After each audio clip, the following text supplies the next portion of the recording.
Obama, we're calling on you and Michelle. You and Michelle, come and apologize to Chicago for doing this. You come and apologize to South Shore for moving all these people out, displacing all these people, having J.B. Pritzker steal our property. Obama, before you come and cut that ribbon on this ugly building, come and apologize to South Side of Chicago, to Chicago, period. Period. People stood behind you, thinking that you was going to be about something, and you wasn't about nothing. You owe us an apology. We want an apology from Barack Obama.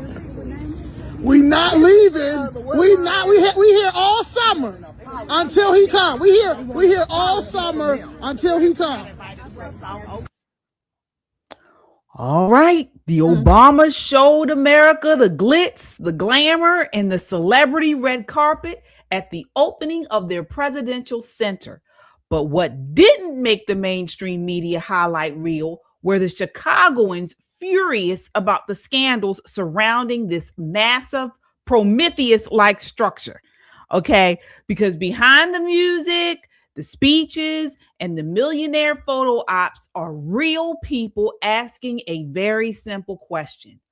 Who actually benefited from this so-called project for the people? But first, we've got to talk about these loony leftists from this weekend. All right, you can see this is where they are. This is crazy.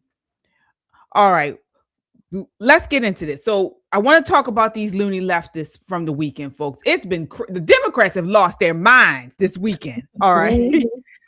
Welcome to Loony Leftists, where we spotlight the most ridiculous, delusional, and completely unhinged takes coming from the left. These are the moments that make you laugh, make you mad, and make you wonder if common sense has officially left the building. Take a look at this. This is clip 3. We'd also like to take a moment to recognize the original inhabitants of the land upon which we are gathered today. We honor the Anishinaabe, the Council of Three Fires, the Ojibwe, the Odawa, and the Potawatomi nations. That's crazy. Shelly, what are your thoughts on that? She doesn't know what she said. She does not know those people from Adam, okay? And that's the case. If that land belongs to all of those people, give it back.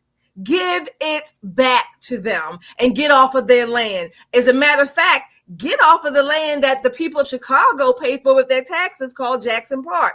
But they're not going to do that. Yeah, Nicole, that again was at the Obama Center grand opening. Valerie Barrett, I think that's right. Barrett or Garrett? Jarrett. All right, Jarrett. This is crazy, is it not? Before I say anything, I would like to acknowledge the people who used to live on my land. My daughter, my nephew, 3 of my other nephews, and 2 cousins all lived here with me. So I want to say thank you all for running up my bills and costing me a bunch of money. Now that we've cleared the air, I can give a comment. This woman is fake as a $3 bill. They don't give a fat rat about indigenous people, Native Americans, early Americans, any of that. The people, like Shelly said, they should be paying homage to is Keisha and them, who had to move so they could build this monstrosity. That's who they should be apologizing to. Somebody call Keisha. Somebody write Keisha a check. $850 million. People displaced. Are you serious? It's tearing up his legacy. He should be ashamed. Yeah, what you all are talking about, again, these land acknowledgments, they mean nothing. They're still building. They're still gentrifying, okay? And speaking of that, I mean, the investor activity has surged in the South Side, in that area, ever since they announced that they were opening this center. So apparently up to 46% in the 20th ward. Also, longtime residents report rent hikes of hundreds per month, pressure from flippers, and fear of becoming the help in their own neighborhoods. But these are the Obamas, they for the people, right? This is crazy. Yes. And let's talk about, I know we're going to get into this some more, but just the whole grand opening. Now, if you compare what they did to a Trump rally or a Trump event, it's like night and day. The Trump rallies have everyday people. He doesn't have all the celebrities and the elites and the millionaire Oprahs, Bono. I mean, none of these people are at the Trump has everyday regular Americans. Is that right, Nicole? Absolutely. We're there. It's us, right? People who had to leave work early so they could get dressed, make sure they didn't bring too much stuff so we could clear security to be in this place with a bunch of other patriots. Obama brings out Oprah, and God bless her, because she's looking so thin, she's about to disappear. I don't know what's going on, honey. Ozempic ain't for everybody. Just ease back, Oprah. Just ease on back from the Ozempic. Then you see the British Prime Minister in the crowd. I mean, like all of these super celebrities, and nobody cares about the people who have been displaced. Nobody cares about the people who won't be able to afford to live there anymore. These are all the people who say, oh, we have to have a land grant for this and climate change for that. And the people. What happened to these people? Do the people on the south side of Chicago not count? Between killing each other, let's not even get into the 6,500 people who have been shot since Brandon Johnson was elected mayor. 6,500 people shot since he's become mayor. Where's the land grant for them? Where are the people praying for them? Where are the people calling their names? I mean, it's just ridiculous. You can't be for the people when you're only for that person. That's what he's for. Celebrities and people who can write back big checks to keep this monstrosity going. Right. But Shelley, this stuff plays.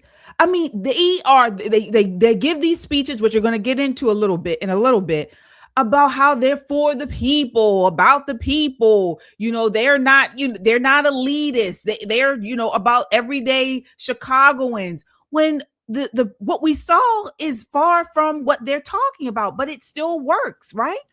It does work. Look, I was looking up like where presidential libraries are typically built. In general, they're either built in their hometowns, maybe at a university that's maybe in the area of their hometown or their home state. Okay. Well, Obama's home state is Hawaii, number one. Okay, that's so number one. Why didn't he build that phallus? It kind of reminds me of Martin Luther King's memorial statue down in DC. It has a similar shape, that phallus shape. That's number one. Number two, I came to the conclusion, or the belief, certainly in my never to be humble opinion, that the people of Southside Chicago, they are just useful. They're useful to the Obamas to show off the aura or the facade that that's their hometown. Y'all, my boys, we down with y'all, let's give me some dap. That's what they're using it for, so that the black people there primarily and the leftists and the progressives can say, oh yeah, he's one of us. No, he's not.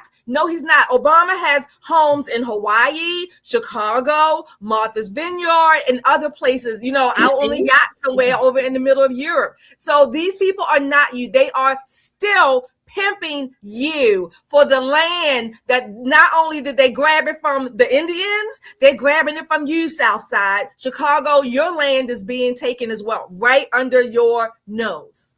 Yeah, it's classic big project irony in a high tax Democrat run city.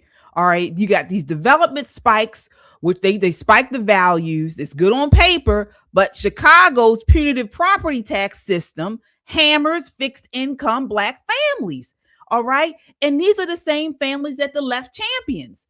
Okay. But they're the ones that are being squeezed by this. All right. And this is what we're trying to explain to you folks. So please, as you come in, hit that like button, share this video, share it in a DM, share it on your social media, in your text messages. This is what we need to get out to people. All right, because this is not getting out. The people are being hoodwinked by the talk. Okay, this is popping politics. We are here. If you're tired of power hungry commie leftists trying to strip us of our rights and tear apart our country, because it was very divisive. This event, we're going to get into it, folks. You're in the right place because we push back against them. All right, ladies, let's set it off. Let's still continue with these leftist loonies because it was more of it this weekend. I mean, they really lost their minds. And the biggest nut of them all is Kamala Harris. Take a look. This is clip one. talked about that you're thinking about running for president, right? How is that thought process going? What's the process in that? And I know you're on a listening tour, and I'm curious what you're hearing from people as you've gone around the country, what people are telling you that maybe you've learned that you didn't know before the process of doing so. What people are telling me includes that they want to believe in systems. And they've lost trust in those systems. What I hear a lot is that people know that at the end of this administration, there will be a lot of debris. Oh. I tell them often, I can't guarantee that it won't get worse before it gets better. But the one thing I do know is at the end of it, there will be a lot of debris. You know and it nothing. would be irresponsible to then address that in a way that we only talk about what should we do, what do we need to do to rebuild. If we do that with any sense of nostalgia, that would be irresponsible. The status quo is not working for a lot of people. And what the people are telling us is that they want things to be better.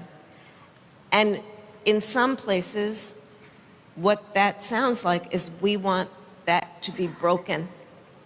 But they don't actually necessarily mean break it through destruction. But they do mean it has to be better. Get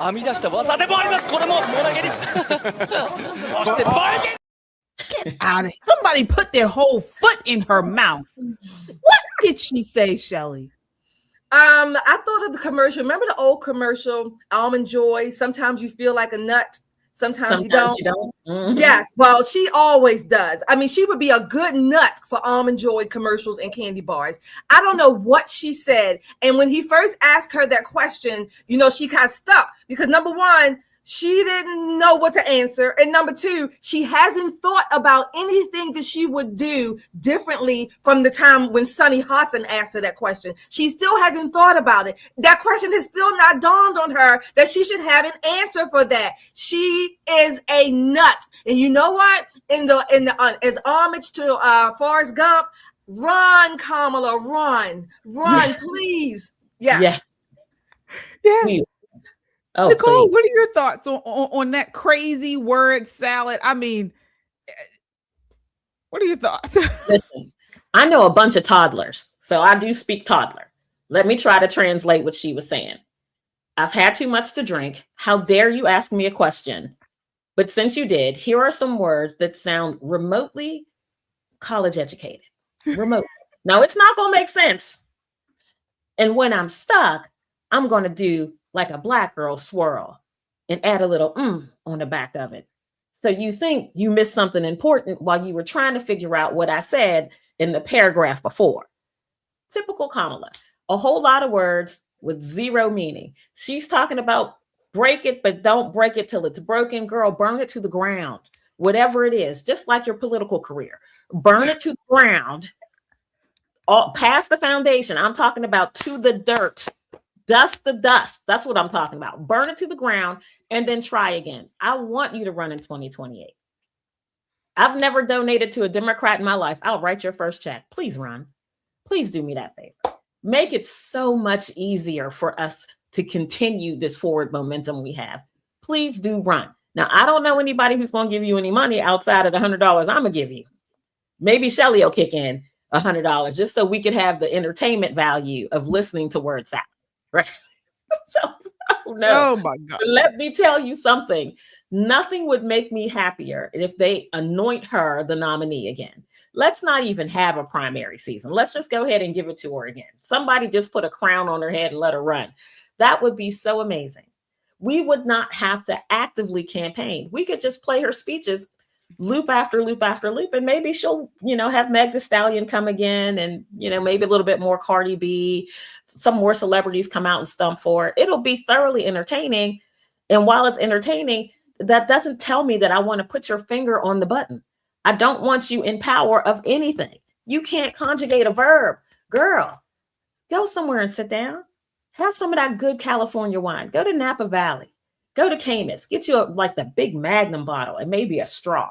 Sit back and enjoy the rest of your life. Politics is not for you. Absolutely not. Well, we know it.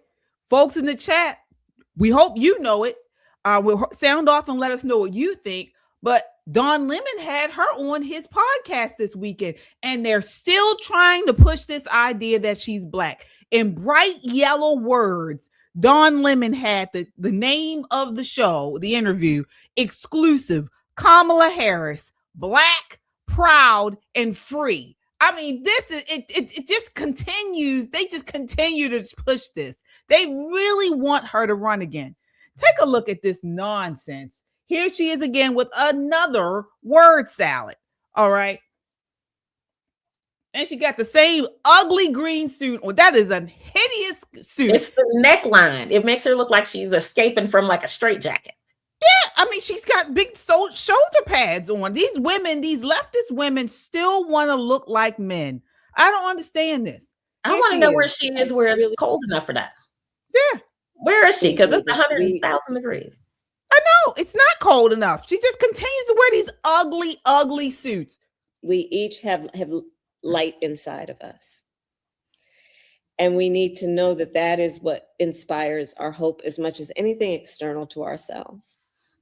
And when we feel that and not allow an election or an individual to dampen that light, and instead let that light kind of carry us in particular through moments of darkness. What?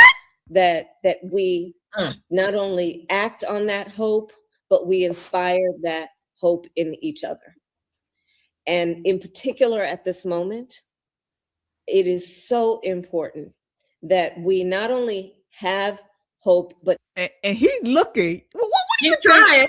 He's right now, he don't speak toddler. Look, you can tell he don't know no kids. He's looking at her like, don't do this. Don't do this. No, right. Don't do this. She's doing it. That we understand that that should be a verb. I really, truly believe this. We each have light inside of us. And we need to know that that is what inspires our hope as much as anything external to ourselves. And when we feel that and not allow an election or an individual to dampen that light, and instead let that light kind of carry us in particular through moments of darkness, that we not only act on that hope, but we inspire that hope in each other. And in particular at this moment, it is so important that we not only have hope, but that we understand that that should be a verb. I really, truly believe. Hope is a verb. Shelley, what are your thoughts on this? Okay, I have another some movie to pay homage to. Remember in the movie My Cousin Vinny, when they were in court and he was saying a grit and the judge said, a what? A what? That's what I have for her. Like, a what? What is she talking about? A grit? A what? She doesn't even know what she's saying. I mean, and Don Lemon, he looks like, oh my gosh, like I'm trying to give her this look, but I don't want to look too frantic. And, we're on camera, but what the F is she talking about? She looks creepy. She looks like a witch almost transitioning from a female to the witch. And she got that little giddiness and it's just silly. It's cringy. She is crazy. Yeah, she is. But she and Abigail Spanberger are running neck and neck. They are both in the running for craziest, dizziest Democrat bitches that we have out there right now. These two dizzy bitches. This is the campaign that they are in the process of running right now. They're in the early stages of the dizzy bitch contest. And now we're trying to see who gets crowned the dizzy bitch queen. All right. Here is Abigail Spanberger. She's out here. What do you call it? Let's begin with a P. Promoting? No, not promoting. Pandering. Pandering on Juneteenth weekend. This is clip 2.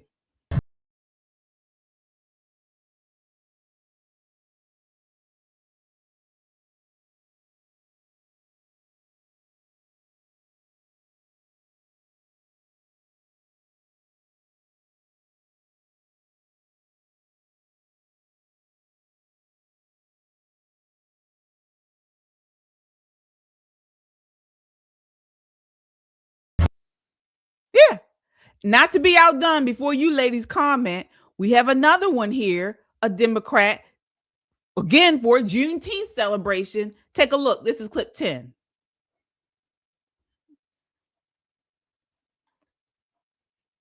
Oh, do we have that one? Oh, well, yeah. This is crazy. This is crazy. Shelly, what are your thoughts? Hey ho! These people again. They are. You're right.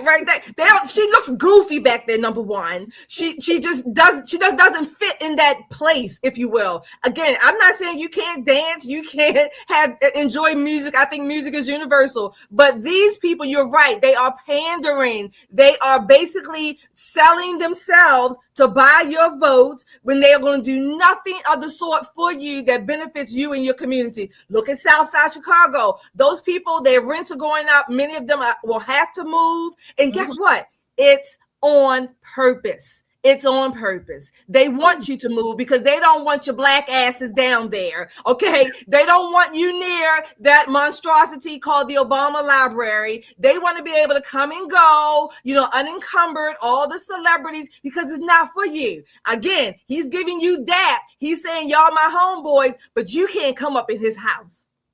Yeah, here is another Democrat pandering for Juneteenth. This is 79-year-old Democrat Senator Jean Shaheen of New Hampshire. This is clip 10. Oops. Actually, the wrong one. I have it here. 1 second. Here she is. This is for Juneteenth. Why? I don't know.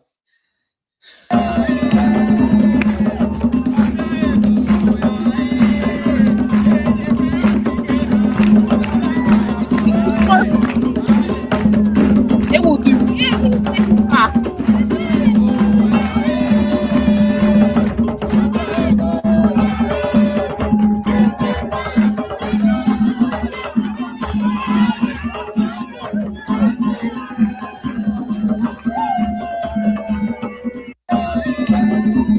Okay.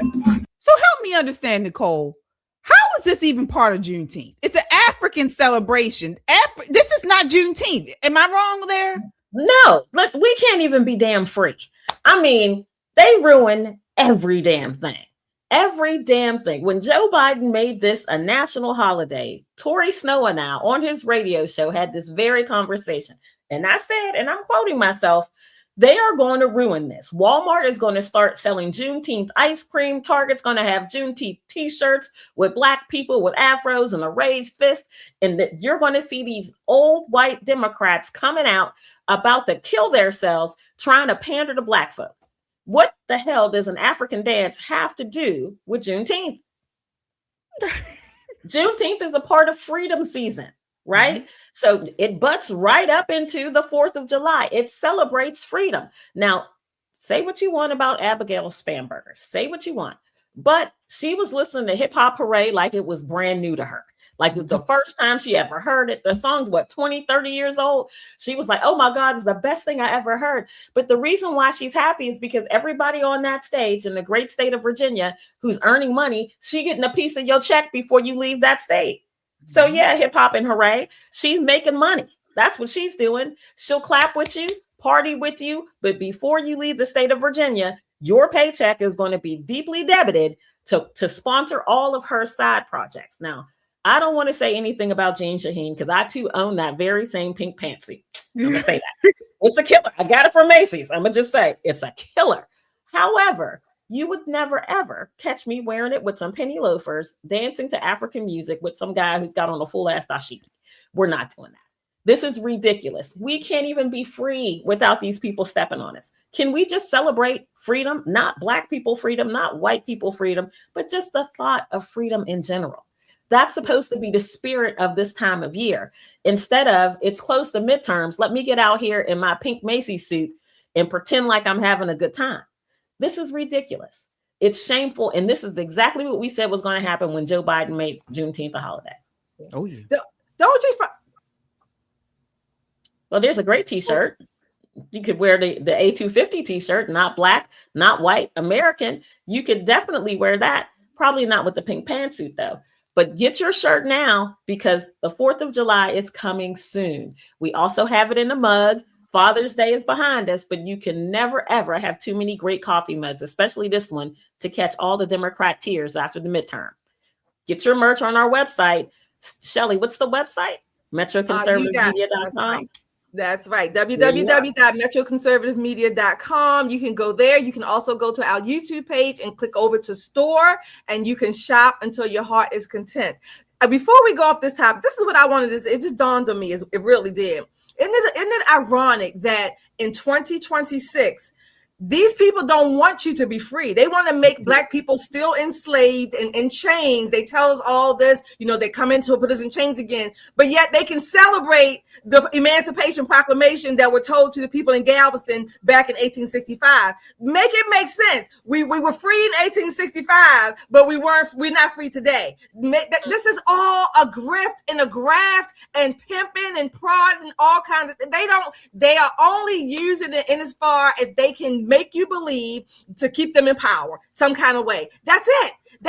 She's out there, like you said, Nicole. I mean, I was thinking the same thing. Wait a minute. When did this become Africa? This is America, the United States. We are free in 2026, just like the Emancipation Proclamation was given in 1863. I'm sorry you all in Galveston didn't find out until 1865, but nevertheless, you were free. But now these same pimps will have you believe, most Black people, they will have you believe that, we still clank. They still got us. They're white people are the devil. They'll have you believe all this nonsense. America is not for you. They still owe us this, and you can't become this in America because of oppression and depression and repression and all this supremacy. They don't want you to be free. Freedom. Let me give you a little Shelley stat. Freedom first starts up here. For sure. That's where it first starts. For sure. Absolutely. And folks, this is why shows like ours are so important, because we call these people out. See, they use most Black folks. The Democrat Party uses them. You saw the senator from New Hampshire in the pink suit. She says, we got to grab a Black person for Juneteenth and see if I can bend over and twerk with an African. Has nothing to do with Juneteenth. But they want to grab all, and this is their show for the holiday. Okay, they believe they can gain votes for it. Don't fall for it. And if you are like us, you're patriots, you believe in freedom, you believe that we are free, hit us up with a super chat show. Hit us up with a super chat. All right. That helps keep us online. That helps get this content out to a wider audience. Also subscribe. I think we had some super chats, Shelly. Is that right? Yes, we do. We have some super chats here. All right, producers. Thank you, Kung Fu CJ. Thank you for your $2. She sounds drunk right here. Yeah, every time she speaks, she sounds drunk. Justin, thank you, Justin. Justin became one of our YouTube members. Thank you for that super chat, Justin, and becoming a member. All the rest of you out there, look, we have over 300 people watching, and we need to get those likes up. Remember, you're in our house. We're free here, but we do demand that you hit that like, share, and subscribe button, as well as the notification button. And Nicole already told you, go and get your merchandise at www.metroconservativemedia.com or our YouTube page. Go to the store. We have every place you want to go. It's there. Check out our website. Check out our shop. Check out our Discord channel as well. You can leave us comments there. And when you wear your merchandise, snap a pic, drop it in Discord, and we will give you a shout out. Absolutely. We've been on for almost 30 minutes. We want to get those super chats up. We want to get up to $100 at least for 30 minutes. So folks, come on in here, help support conservative content. All right. So we still got a lot more to go. Let's talk about this Obama Presidential Center. Okay, let's get into it. So as we mentioned at the top of the show, Barack and Michelle rolled out the red carpet for their presidential center with a star-studded parade of celebrities. I'm talking Bruce Springsteen, Stevie Wonder, Bono, Oprah, Spielberg, Tom Hanks, Christina Aguilera, Jennifer Hudson, John Legend. I mean, this was like a Grammy star-studded event. Mark Anthony, U2. The list goes on. Also, not to be outdone, they had political dynasties like the Bushes, the Clintons, They had the Prime Minister of Canada, the former Prime Minister. I mean, everybody showed up. A long list of millionaire elites, all celebrating what they claimed was a project for the people. But behind the glamour are Black contractors saying they were left holding the bag, a project behind schedule, over budget, and a Black neighborhood squeezed by rising rents and property taxes. All right. And take a look at how they kind of, mentioned this whole thing. Of course, they were divisive throughout the speeches. This is clip 5. Founders fell terribly short of the Declaration's promise, leaving slavery intact, allowing states to restrict the franchise to white men who own property. But in drafting a Constitution and a Bill of Rights, they did have the foresight, the genius, to provide us with a framework that allows each generation to make our union more perfect. And over more than 2 centuries, through petitions and protests, marches and strikes, moral appeals from the pulpit, and conversations at the family dinner table, men and women from all walks of life, of every color, every faith, every region, took up the cause of democracy and made it their own, until we, the people, came to include not just some of us, but all of us.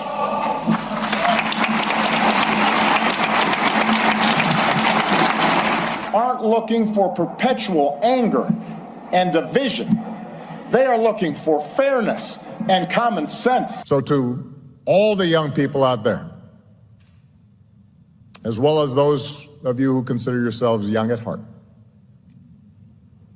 I want you to stay angry. I want you to stay frustrated. All right. So we were showing you his speech, or part of his speech.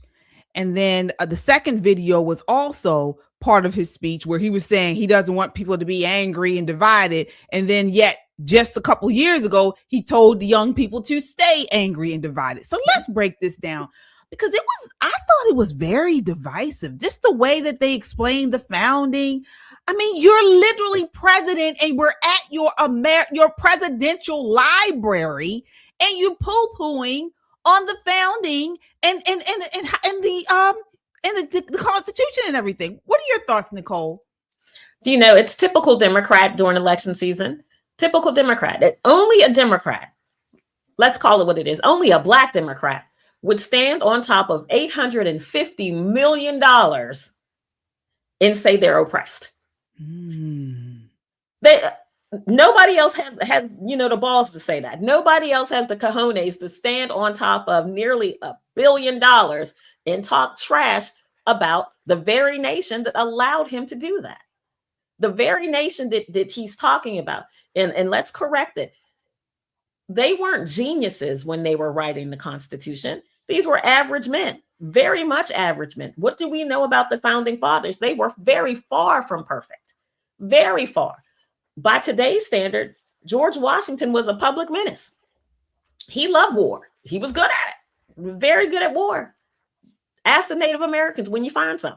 He was really good at war, right? Thomas Jefferson, he was the lover of the ladies. There's lots of brown and beigey people with the last name Jefferson. A lot of things happened in people's lives, but the one thing that bound all of these men together, what makes our Constitution great, is the divine intervention that happened. And this is why our Constitution has lasted 250 years and why we fight to keep it for another 250 years. We don't say that these men were perfect, that they were smarter than the average bear. None of that.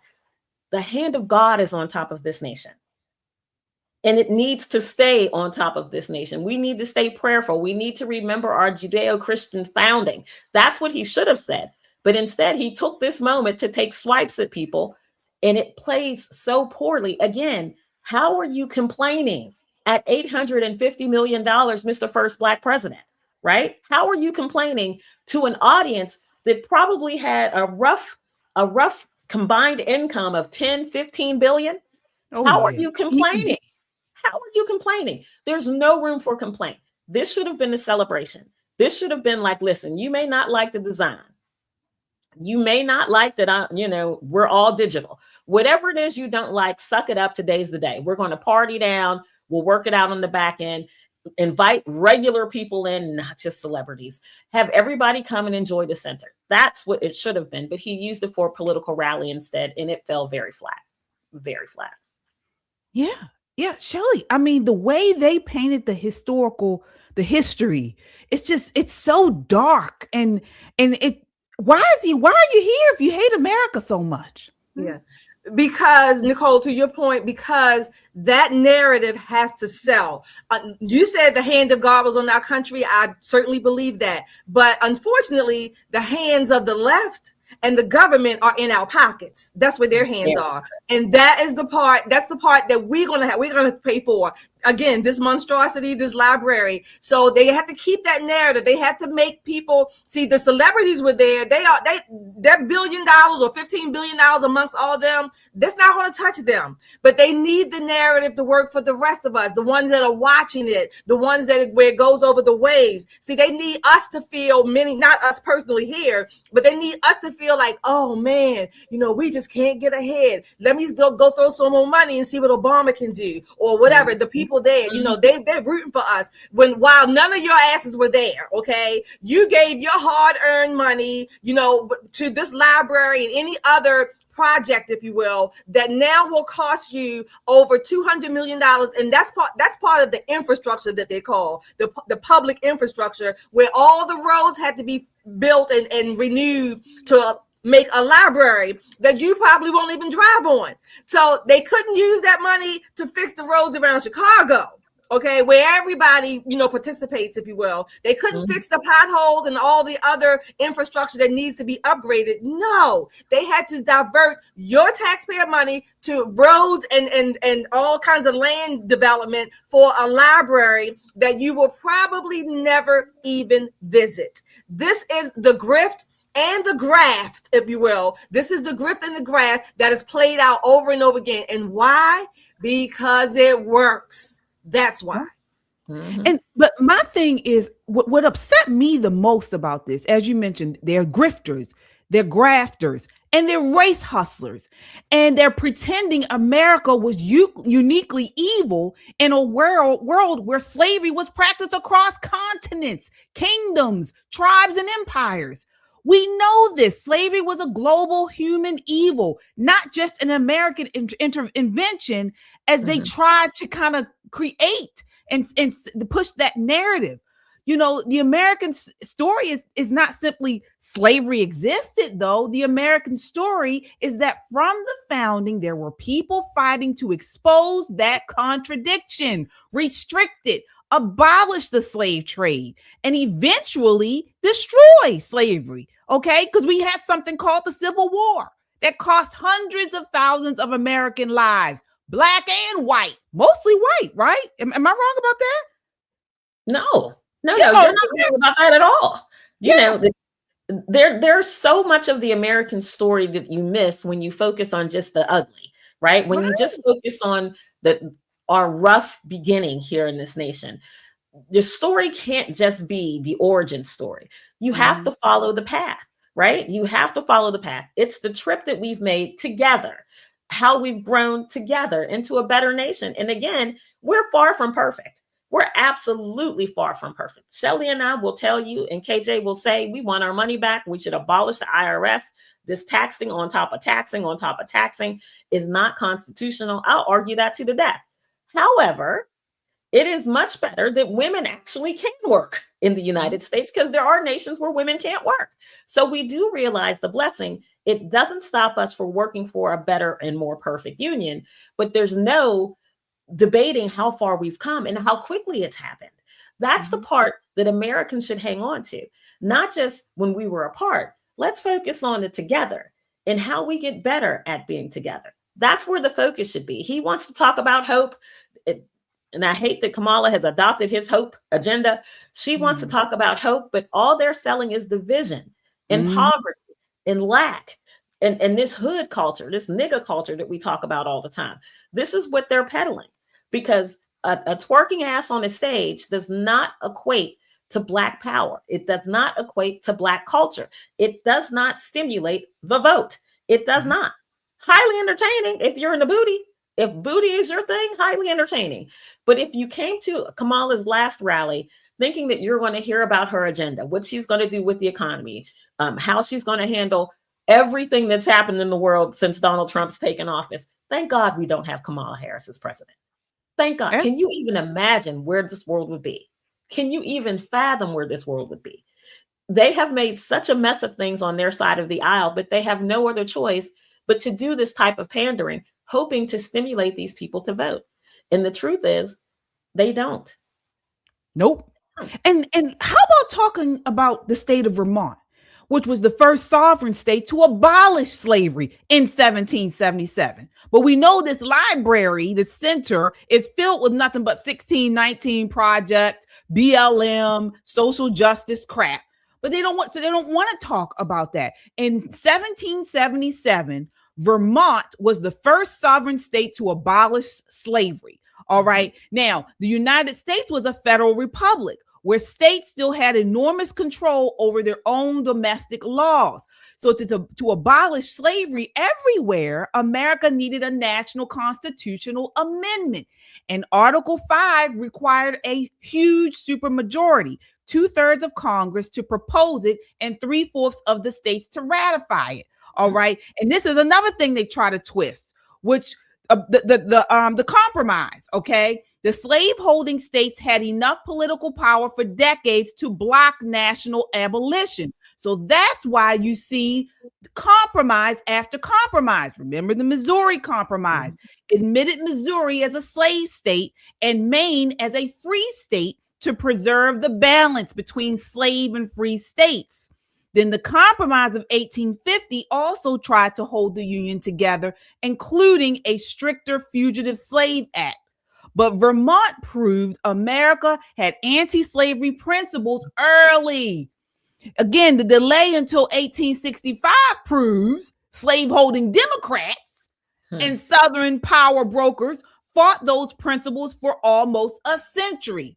But the story is not, as you mentioned, Nicole, America loves slavery. The story is America was locked in a moral and political war over slavery until the Civil War broke the slave power and the 13th Amendment killed it nationally. All right, folks, we got to start talking about that and not staying in this, as you mentioned, Shelley, this slave mentality, which is what the Obamas want us, where they want us to stay.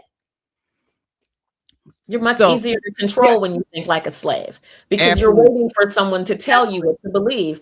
When you think about like some of the hot button issues that have happened over the course of the last 2 weeks, the Carmelo Anthony case, you know, people were like, he was jumped. There was no evidence that this kid was jumped. We're going to talk about it. Yeah. But it just makes when we get to that segment, we'll have that conversation. But this is the type of thing that when we say slave mentality, that you're waiting for someone to tell you what you believe, and you don't have the consciousness or the state of awareness to figure things out for yourself. We have to grow up. Black America has got to grow up. We can't be toddlers in this nation forever. We just cannot. One last thing I wanted to say about the Civil War. Many people know this, but Civil War to date has been our bloodiest and deadliest war on American soil. That's number one. And number two, depending on how the numbers are counted, upwards of 700,000 people died in the Civil War.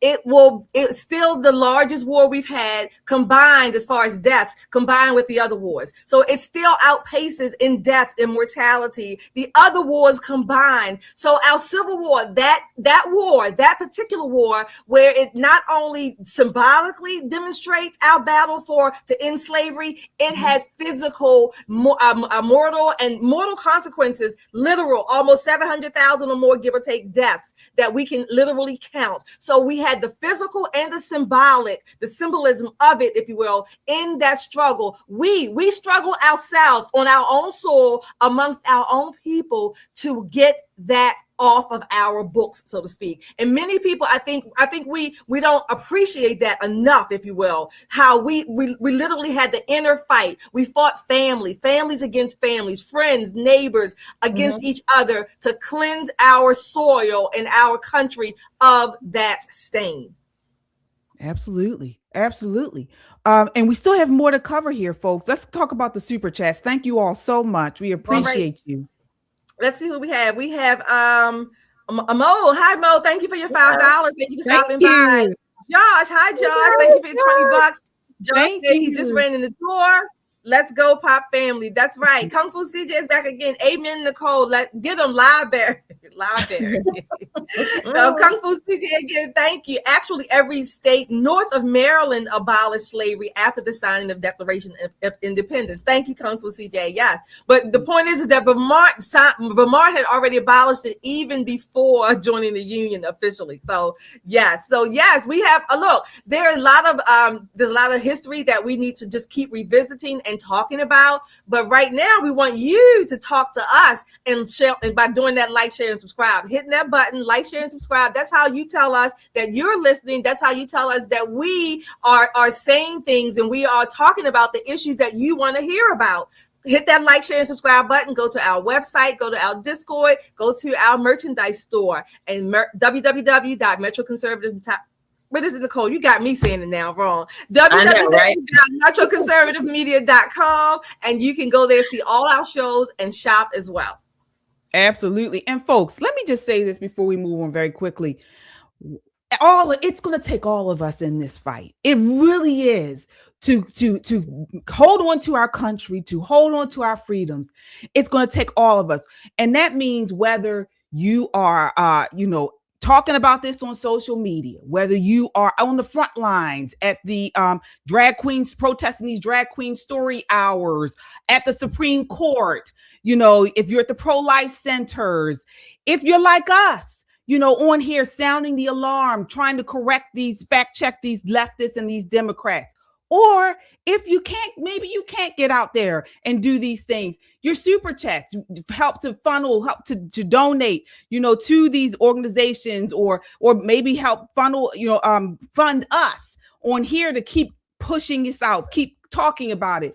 We all have to be in this fight, okay? Because the Democrats are 10 toes down in this. All right. Absolutely. So we need every red-blooded American to continue in this fight to save our country. Okay. Because we got a country to save. We got to save it against Michelle Obama. Take a look. This is clip 6.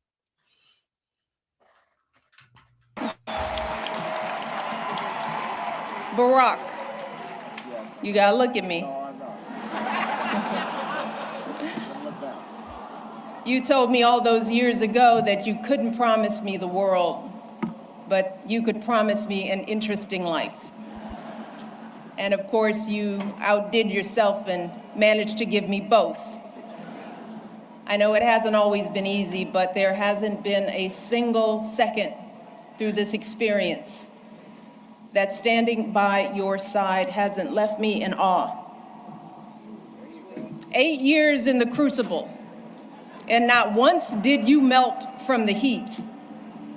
Not once did you let it harden you. Instead, I want to say real quick.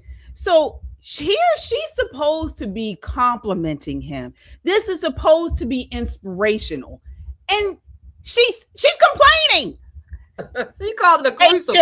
In the crucible. The crucible. In other words, he was crushing her. This is crazy. You used it to reveal your truest essence, your stubborn optimism and unflinching courage, your dazzling brilliance and unpretentious decency, your ferocious work ethic, and absolutely unshakable moral fiber.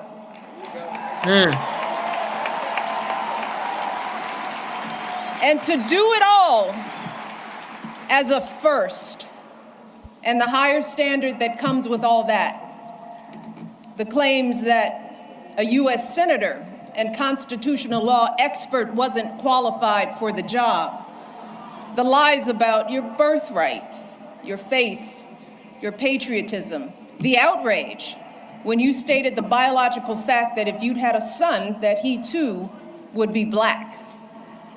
Yet, you were unflappable. Oh, I wouldn't want her at my funeral. He I flapped. wouldn't want her at my graduation. I mean, is it just me, or I mean, she was just she's like an Eeyore. Nicole, what are your thoughts? She's hard to watch. If this is Michelle happy, I'd hate to see her sad. You know, if she played over top of a Sade song, people would be jumping off bridges and slitting their wrists every single night. That's just way too low. And I get that she didn't like or doesn't like being married. I get that she didn't like being first lady. And I get that she's not really proud of this nation because she says that all of the time. But again, this is the dedication of this library that's supposed to be a testament to your husband's legacy. And you're talking like it's the worst thing that ever happened. The Crucible?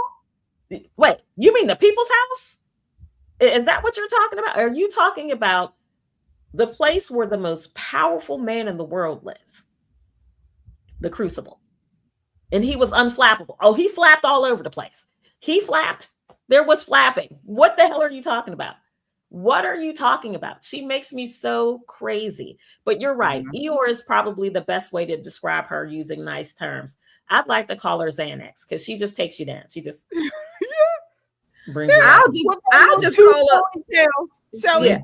I'll just call her miserable. Okay, I'll just call her miserable. There's nothing, like you said. She. If this is happiness, I don't want to see her when she's angry or upset or sad. Nevertheless, but she said that he was unflappable.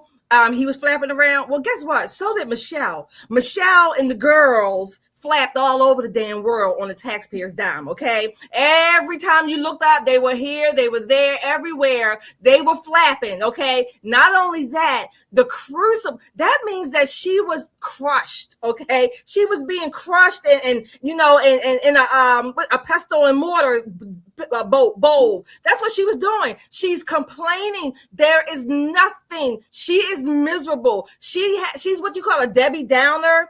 Oh no, she's worse than that. She's worse than that. Michelle is pitiful. She's miserable and she wants everybody to bask in this misery with her because misery loves company. And they out there clapping it up. She has nothing beautiful to say about just America, and certainly being the first lady for 8 years. I mean, in general, in spite of all of their racism, and remember, she said something about his religion, his faith. Well, you mean the faith that said goddamn America? You mean that one? That faith? Yeah. In spite of all of that, by and large, America treated them well. They treated her well with her girls, the children. They treated them well. They gave them the best of the best, but always there's nothing Michelle is going to smile about. She's miserable. She's miserable. She's miserable. Oh yeah. She is a perpetual period. All right. She's a pimple on my ass. Okay. She's horrible. She's just miserable. As you mentioned, she's miserable. And honestly, as a black woman, she makes me not want to vote for another black woman and the black person for the White House. If this is what if it was this bad, why do you want to go back? I do not understand it. This woman is just terrible. She's a constipation. She's the pain in my side when you have cramps, when you're ovulating. Acid reflux. This woman is right in your chest. back. Yeah. So we'll continue to monitor this, but folks, we got to get the word out. She can tell she hates America. To me, it's just like, why didn't you guys move? You got plenty of money. You hate this place so much. Why would you even run for office? Honestly, I mean, I just don't understand this, because you know why? They grift. They went into office with a certain income, and now they've come out not only richer, but famous. Now they're famous. World famous. Yeah. Exactly. That's what they went in. That's why they did it. Not to help America, not to make this country better. They did it for a grift. And the same thing is happening with this presidential center. It is a grift. They are the Prometheus of this country. If you saw the movie at the end, the man got his head chopped off. So we have a super chatter here. Yeah. All right, we have oh wow, Megan. Thank you, Megan. Megan says, I recommend watching the movie Gettysburg, which has been said to be factually accurate. About 10% of the Union soldiers were Black and tens of thousands of them died. This is why I don't agree with being able to compromise tax-based, I think it's reparations now. Yes. Yes. Thank you, Megan. Thank you for that. All the rest of you, everybody. Yeah, all the rest of you hit that like, share, and subscribe button. Hit that notification bell so you'll know when we go live. You don't want to miss us. We need you to help get our message out. And we certainly appreciate your support. So go ahead and do that right now. Yes, indeed. Well, folks, Father's Day weekend should have been a time to honor the men who protect, provide, and lead our families. But this weekend in Chicago, another fatherless city, was a bloodbath. Take a look. This is clip 8. This was supposed to be a joyous time. Neighbors say many people had gathered to celebrate Juneteenth when things took a violent turn. Surveillance video capturing what appears to be a barrage of gunfire. Shortly after, you see people running for cover. Chicago police were called to 95th and Princeton after a mass shooting around 11 Friday night in the city's Princeton Park neighborhood. At least 13 people were injured. 244 West 95th Street. I need crowd control. Chicago police say a red SUV pulled up to a large crowd. Investigators say 2 suspects began shooting from inside the car before taking off. There's approximately 25 shell casings, both rifle and pistol rounds, from 243 West 95th all the way to the end of the block on Princeton. The victims' ages range from 17 to 47 years old and were taken to different hospitals. A 26-year-old man was last listed in critical condition. The majority of the victims are expected to recover from their injuries. All of a sudden, you hear this loud ba ba ba ba ba ba ba ba. I can hear the rapid fire gunfire. And I said, oh no, can't be. And next thing I know, you hear the sirens. Michael Blount was home at the time of the shooting. He says he's disappointed it happened at a time when people were looking to celebrate the holiday. It was a shame that it happened on Juneteenth. That's what's supposed to be about, celebration, not what just happened. You know, that was just purely wrong. A motive for the shooting is unclear. Police have not made any arrests. Alderman Anthony Beale, who represents the 9th Ward, saying in part, in a matter of seconds, an ordinary summer night was shattered by gunfire. No one should have to wonder if they or someone they love will make it home safely. Wow. And folks, this wasn't just Juneteenth. It happened on a weekend meant to honor fathers.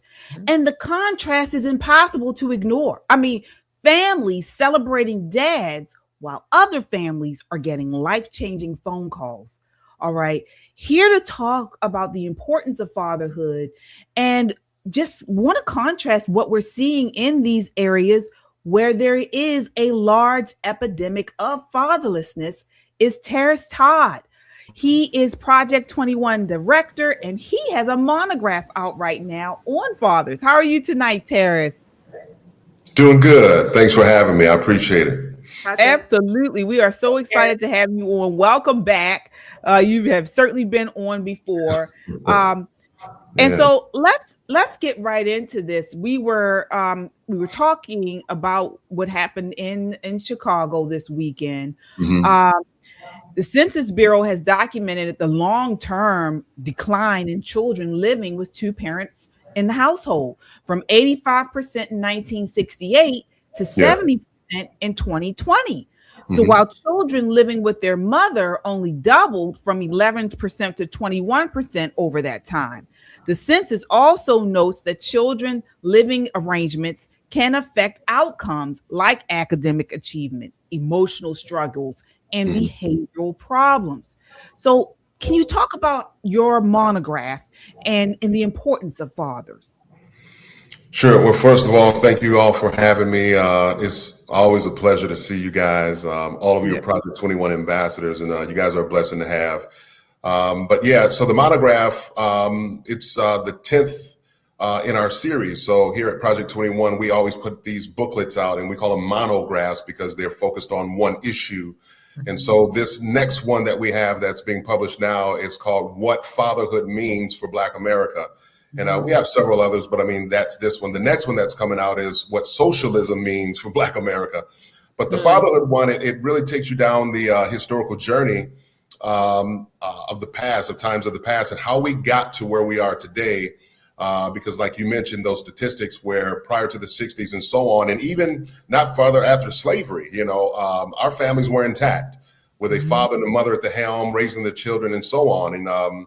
And so what happened is, obviously, we all know the prime thing with the welfare state and stuff like that. So the government steps in. So this is real key here, because people need to understand, especially Black Americans need to understand, that anytime the government gets involved, it seems like everything goes to, in a handbasket. And so that's why, as conservatives, we're always saying that we need limited powered government. We need lowered taxes and so on. And because anytime the government puts its hands on things like our lives, it tends to get worse. If you look at our education system, like you mentioned in that statistic as well, our children tend to do better when their fathers and their mothers are intact, actively engaged in their kids' lives. And it's interesting because I mentioned this before. One of my second oldest daughter, Naomi, she had sent her mother and I a text in our family text, and she was thanking us for how we raised them.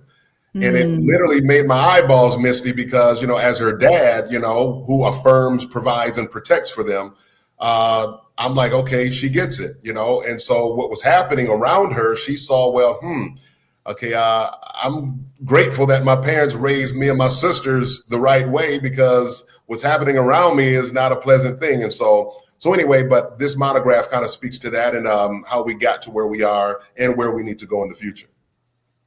Yeah. I had a question, Terrace. Sure. On this trajectory from fathers in the home to unfortunately a significant amount not having fathers in the home, particularly as it relates to Black people. This is one of the questions that's always, I guess I'm going to say, perplexed me. How did it come to be that a people, if you will, largely Black people, could be convinced that fathers are not necessary on two fronts, such that the women, the mothers, the wives would agree to it, and the fathers themselves would not push back a significant degree to say, no, we're not leaving our homes. And again, I'm not saying this to judge one or the other. I just want to understand, how did it come to be that a people could be convinced of such? You know what, Evie, you're absolutely right. And keep in mind, I believe that there were some that actually did push back, but keep in mind, around that time, men were the providers of their homes. And in a lot of cases, they were shut out of the job market, right? So obviously money tied to this thing. And when the government comes along and incentivizes it, that's why some may have tapped out and say, you know what? I would rather my wife and my children be taken care of, and I remove myself if that is, the possibility of them being taken care of, and I'll go fend for myself. Because they understood that during those times, women, struggled with getting work and stuff like that as well. But if the government's going to step in and provide for them, then they probably tapped out and said, hey, I'll rather settle for that than me stay here and be more of a burden. And so, but you're absolutely right. Anybody who had a brainstem today would never, if they would have known the disaster and the destruction it would have caused, they would never agree to that. But because the government again stepped in to incentivize it and take the place of the father and the head of the home, that's probably more than likely why many of them bought into it. And so that trend continued on even up till, until recent times. But now what I'm hearing is that there's some studies out there, though, that shows that there are some Black American fathers that are a lot more actively engaged, or not a lot, but, they are actively engaged than any other group, but not by a large margin. But it's a good thing to hear that they are actively engaged in their children's lives, more so than some other groups. But unfortunately, they're not under the roof, and they're not married. They're not fully committed till death do us part kind of a thing, and so it still gives them a way out. It still gives them a path to abandon and to walk away. So, but we want them to be locked in for life. And so, but at least I'll take something because it is a step in the right direction. Agreed. That was going to be my question to you. The problem is already here, right? So we have single mothers who've stepped into this very masculine space. That's right. And then you have fathers who may have moved on to another family, or they're single, or just kind of out in the world. But those children still belong to those two parents. That's so right. How do we make that right? How do we bring a man into that situation and have that woman step away from that masculine space and allow a man to step in and affirm, protect, and provide for that family in a way that the children will benefit? You're asking people who are entirely selfish. Yeah. Single folk. I put both of my hands and a foot up. Single folk. Once you've been single for a while, it's hard to relinquish that kind of power over your own life, that control over everything in your life. It's very hard to give that away, especially to someone who's new into a situation. So is there a fix? Is there a bridge that people can kind of work on to kind of put things back together? Because at this point, we can't write off 4 generations. I mean, we just can't afford to write off 4 generations. I'll give them 1 or 2, but not all 4. We have to do something to kind of bring the pieces back together. That's right. Do you have any words of wisdom that can help with that? I sure do. Well, first of all, the church has to take more of a active role in this process as well. Because, we have a lot of our ministries out there that are not really preaching the gospel, if you will, but they say absolutely nothing about this situation, of divided homes and whatnot. They don't even speak about abortion. They don't really even speak about sin anymore, and repentance. And so, but the church, those who are truly firm in their faith in the gospel of Christ, and the way that God would have it to be, I would say that those ministries are probably the answer, on that front, especially those who are concerned about their faith to begin with. But those who are not walking according to their faith, obviously, the mentorship piece, because a lot of our youth now are being raised in homes without a model. And so that's an issue, like myself. When I was born and raised, my mom raised me. I'm the youngest of 3 boys. And so the model in front of me was my dad lived in Detroit. I was in Battle Creek, and I thought that would have been my thing. But thanks be to God, I had some grandparents that were the model. There you go. And so, and I'm like, I want that right there, for my life, because I saw the benefits. And then when you are around a lot of friends, so I went to a predominantly white school. I was class president all 4 years of high school and whatnot. But when you're around friends and you see their families that are more intact, and, when it comes to parent night and they got both mom and dad or a stepdad or someone walking out with their mom, and you looking there and you're just there with your mom, you're like, man, this kind of stings, so you realize that something is wrong. And so this is why we actually launched our fellowship program, our Freedom Fellowship program, because one of the lessons in our Freedom Fellowship program is about the family. And so we have to tap into the next generation, because let's be real. Turning that corner with the current generation. I'm a Gen X guy. I'm 53. So I'm a Gen X guy, and, there's still some hope in that, but I think I would rather tap into the next generation because, they're still pliable. They still, will probably receive more from us through the mentorship process than somebody who's a Gen X or a baby boomer, So that's why we're tapping into this next generation to turn the tide. So that way the next generation could get it right, and then we can have a more promising future that way. Right. All right. And so how can people find your monograph? How can they get a hold of it? And what is some of the things you think? I know we want to read it, but can you just tease some of the things in there that people are really going to be get a treat out of? Sure. Yeah. Well, first of all, for starters, I think what they're going to get a treat out of is to really start to elevate the importance of fatherhood. We dive into those statistics like you were naming off. The destruction of the family and how Black families actually fared very well. And quite frankly, the Black family and Black community even did better before the Civil Rights era. They were building cities. They had their own taxi cab companies and stuff like that. And they were having children, and they were, doing all kinds of things. They were going to church. They were locked in. It was less crime. Children were reading better. We're more advanced now than ever before, but yet we're still graduating students who are reading at 3rd and 4th grade reading levels. What kind of nonsense is that? And you got the world in the palm of your hands on the phone. So anyway, we kind of dive into some of that historical fact, but we make the point that all of this comes back to fatherhood and the importance of fatherhood, because a father does at least three things.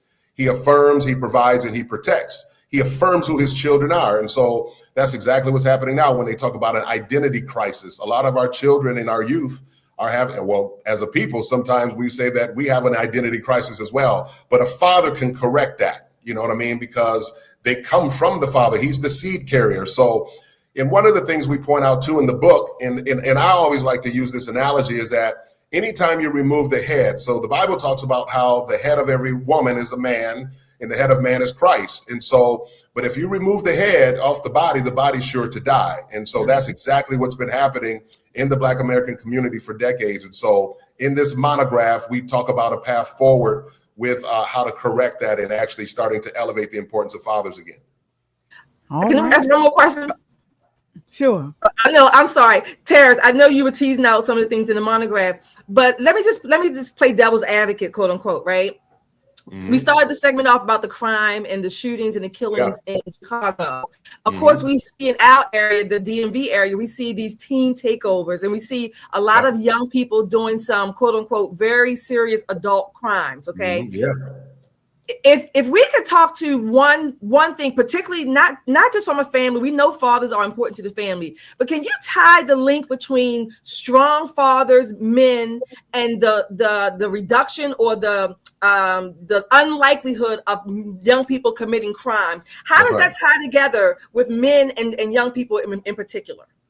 You know what? And you're absolutely right, Evie, because I mean, that actually it's a correlation with that as well. If you look back prior to the 60s and when Black families were more intact, this crime would have been unheard of. It was non-existent almost, you know what I mean? We probably had some of the least amount of crime during that time because why? Fathers were intact. So again, these children or these youth, if the father being not there is the answer and the mother being at the helm, then we would see obviously better results. But we know because the father's not there, then this is what we're getting. So when you restore the fatherhood back into the mix and him being actively engaged along with the mother, because they need the balance, right? Yeah. So they need this firm hand of the father, but also they need the nurturing of their mom as well, because let's be real, there's some mothers that are not showing up either, you know?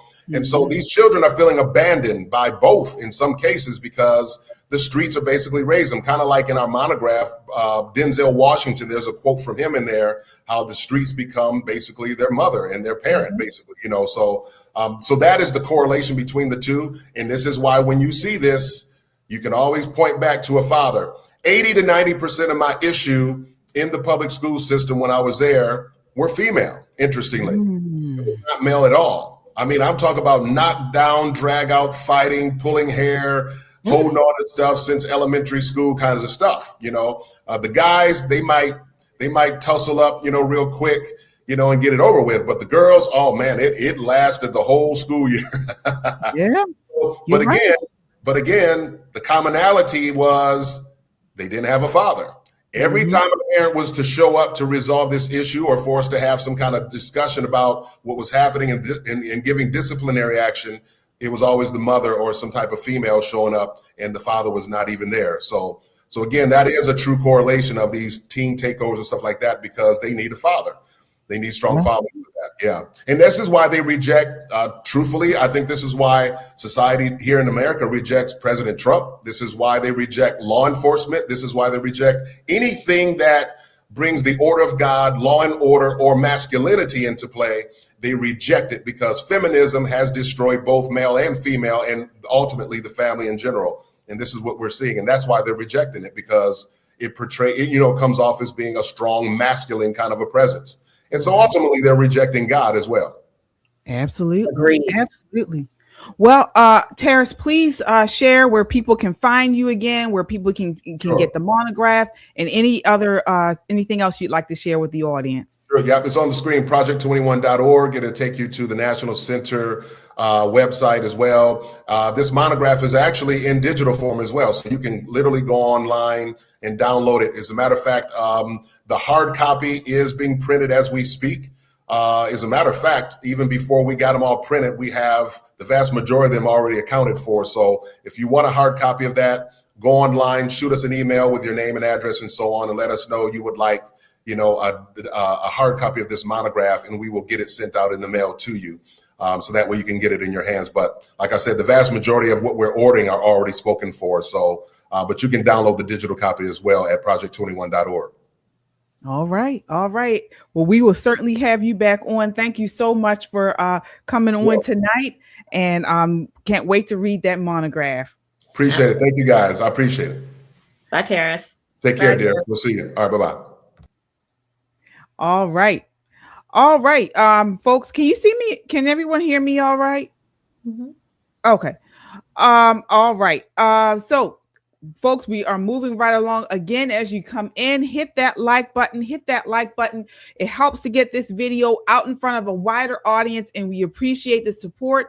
Also, hype this video. Once it ends, you got to hit that hype button. That gets it out to a wider audience here on YouTube as well. Share it on your social media, in your DM, on a text message. We want to get the word out about what we're sharing here, because not a lot of people that are doing it. All right. And folks, if you do we have some super chat? Yeah, we do. All right, we have Josh is back again. Josh says, have you noticed how Bill Clinton is the only Democrat who ever says anything positive? Even he has slipped, but he does try. The rest just complain, divide, and incite. Long gone are the days of new ideas and debate. That's a good point, Josh. And you know why? Bill Clinton is what we still call an old school Democrat. He's a blue dog Democrat. He still has a lot of that in him. So I think that's probably why we see that more from him, the positive side, some of the positive points. Thank you, Henry, for joining us. Henry has gifted 10 Poppin' Politics memberships. All right, you all don't have any reason not to be a member, because Henry just gave you some gifts. There you go. Thank you for your super chats. Thank you for your gift memberships. Thank you for hitting that like, share, and subscribe. And look, don't forget, we were named as one of the top 10 female conservative podcasters on the Million Podcast platform or database or survey. We are so hyped, talking about hyping the videos, KJ. We are so hyped about this. I know I am. So look, go ahead and give us some thumbs up. Hype this video tonight, because we are hyped about being top 10, one of the top 10 conservative female podcasts on YouTube. Thank you so much for your support. Absolutely. Absolutely. All right. Also, folks, get your merch. You know, A250 is coming up, right, Nicole? Absolutely. Listen, it's not too late. You can order sometime this week and prayerfully have it in time. With so many activities going on, we have the gigantic state fair, all state fair that's on the mall now. There's the strong fitness workout that's going to happen in a couple of days. There's so many activities, and you want to be dressed appropriately. So get your A250 t-shirt. It comes in a bevy of colors. I personally like, believe it or not, the blue with the heather gray in it. It looks amazing, and it's kind of antique-y, so it looks really great. So if you don't want to wear a t-shirt, or you're not going into any A250 events, get a mug. It speaks to not just your politics, but the greatness of America. Take it to work, sip your coffee. It's a great conversation starter. So you can find all of this on our website and at PNP Dashery if you're already on YouTube. It's a great way to support the channel, and you'll look good doing it. Yes, indeed. And if you're on YouTube, all you got to do is tab over to go to our homepage, tab over to our store, and you click the link, and it'll take you right to the page. Get your merch, folks. This is beautiful. These are beautiful items to wear in celebration of this great country. Mm-hmm. All right. So let's move right along, folks. We got to move on to breaking news out today. So if you guys have been watching, Austin Metcalf's murder, like the actual video of what occurred was released this weekend. It was made public. This was the video that the jury saw in court, and ultimately affected the way they decided. All right. We've been following this case, folks. If you haven't done so yet, check out The Right Verdict right here on YouTube. This is our second channel. We cover true crime, court cases, body cams. We cover it. We break down the law, the culture, the media surrounding these cases. And we really dug into the Carmelo Anthony case. Right now, we're working on the Tyler Robinson case, the accused assassination of Charlie Kirk. So you don't want to miss it. We bring you up-to-date information every Thursday night at 10 p.m. Check out The Right Verdict. All right. But back to this Austin Metcalf murder. So the dad was out today, and he is responding for the first time to this newly released video. There's been a lot of different media and things surrounding him. Several comments he's made over the past weeks, but today he responded to the newly released video, and this was a heartbreaking interview. We have it here. Take a look here. All right. Joins me now here in Dallas. Jeff, thanks for being with us here today. Thank you, Will. Thanks for having me. I think I'd love to just start this conversation with some of what I just shared with the audience. This is not new to you. I'm sure you've seen the video and heard the 911 call. I did notice you took your earpiece out. You didn't want to hear that audio again of the 911 call. Correct. Just too hard to hear it again and to see this video. And there's another body cam footage that hasn't been released. Let's talk. Did you hear what he said? There's another body cam footage that has not been released. So again, folks, these are all evidence pieces that the jury saw that we haven't seen. Want to get quick response from you on that, Nicole? Listen, there's a lot of stuff that we haven't seen yet. And I appreciate that the judge didn't just flood the zone with all of the information. And from what I understand, this body cam footage shows the actual death of his son. So this is something that I think that should be held back. Give him some time. Give him some time to get his feet under him. We don't need to see that right now. We just don't. It has some pretty graphic details, and I can hear my son screaming, and it's something I don't really want to care to listen to again. Totally understandable. What, with this video's release, Jeff, do you hope the public can see about this moment? Well, I mean, obviously, the trial not being publicly viewed live, due to there's so many minors involved, and that's a different subject I could talk about on its own, because look at the damage that these young students who had to witness this murder, who have to live with this for the rest of their life. Every one of them, I believe, are in counseling. PTSD could be a thing. I mean, this is a trauma that you carry the rest of your life, possibly. Hopefully they can get the help they need and move forward and not be scarred from it. Me personally, I'm the same way. I need the help too, to make sure that I can move forward. And that's what I really want to concentrate on, is moving forward. I hope this video can clear up a lot of the misinformation that was provided throughout the entire year before the trial came to light. All right, Shelley, this is another part or perspective that hasn't been spoken about a lot. The trauma that children who were there and saw all of this take place may be encountering. What are your thoughts there quickly, Shelley? Yeah, that wouldn't surprise me if they are in counseling. I know that their school probably has offered some, but many of them may need more, and certainly long-term counseling. It wouldn't surprise me at all if that's going on. Yeah. Here we go. There were multiple lies and mistruths that were put on social media, that were spoken by even individuals that have some fame. People had their own opinions without even seeing the facts. And that's the part I have trouble with. What do you make of that? Candidly, with the audience, you and I spoke a little bit earlier today, and it's one of the great mysteries for me, and how something that is so clear, the facts so obvious, was turned into something that was this great national discussion of race. I think you called it earlier. How did this become George Floyd 2.0? Unfortunately, in today's moral decay of society, as we witnessed, people believe that if they have their own voice, they scream loud enough, they're right. And they believe perception is their own reality. It may not be truth, but in their mind, it is their own reality. For a person to not able to objectively look at something, use common logic, common sense, to come to a determination just based on merely the facts, not the color of one's skin, that tells me a whole lot about your character if you choose that direction. And you told me you feel like you know the moment this became more than simply a horrible tragedy and a crime story in North Texas, where it became this larger thing, and it was that press conference. Mm-hmm. Yes, sir. I do believe that was probably one of the turning points. I was there to show up to pray. I was hoping we could show the world this wasn't a racial divide thing, that we could kind of close the gap instead of widening it. But at that point, they'd obviously retained the services of Dominique Alexander. So we have spoken about this many times.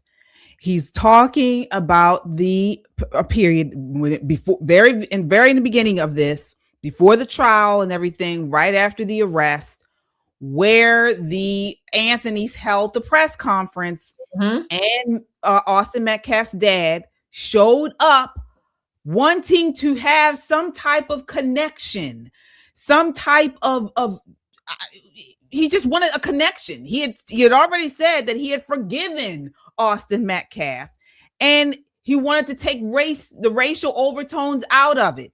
And they threw him out of the press conference. Nicole, remember that? That's what they did. And that was the whole turning point for this entire case. This case could have taken a completely separate vein if they would have embraced that moment. But instead of embracing this moment where it could have been not peace, but healing, the beginning of the healing, they went out and got the felon that shook the 2-year-old till she had brain damage to be their mouthpiece. And it's been division ever since. It has been problems ever since. And it is so sad that that beautiful moment that could have been Carmela going up to him, crying, saying, I didn't mean to do it. You know, his mother coming over and said, we're both going to lose our children. It could have been a moment that changed everything.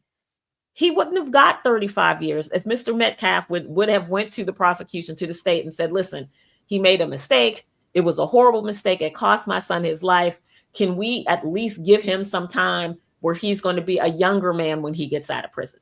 It could have been a myriad of things, but instead they chose division. And this is what it got him. I want to say it was a gift. It was a gift to these idiots. And what did they do? They spit in this man's face. And not even a gift so much to them, but he's going to talk about it. It's a gift to him as well.